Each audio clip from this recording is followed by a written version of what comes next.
நீங்கள் கோவிலில் செய்யக்கூடாத சில தகவல்களை சொல்கிறேன். கோவிலில் தூங்கக்கூடாது. தலையில் துணி தொப்பி அணியக்கூடாது.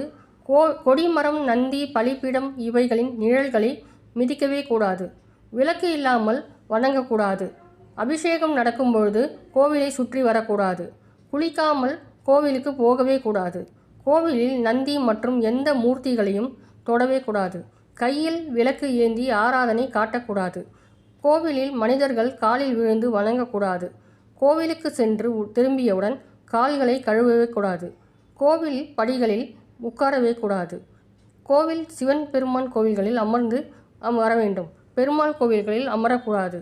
கோவில் வாசனை இல்லாத மலர்களை பூஜைக்கு அல்லது தெய்வங்களுக்கு தரக்கூடாது.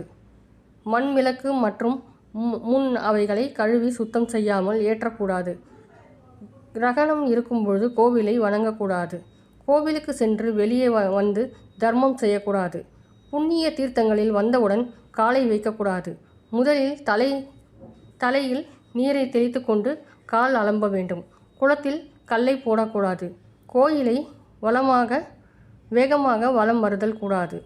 கோவிலில் தாம்பூலம் தரித்து கொண்டு கோயிலுக்குள் செல்லக்கூடாது. கோவிலுக்கு சுவாமிக்கு நிவேதனம் ஆகும்பொழுது பார்த்தல் கூடாது. தேவதைகள் பலிப்பீடத்திற்கு நடுவிலும் லிங்கத்திற்கும் நந்திக்கும் நடுவில் செல்லக்கூடாது. எவருடனும் வீண் வார்த்தைகள் கோயிலில் வைத்து பேசக்கூடாது.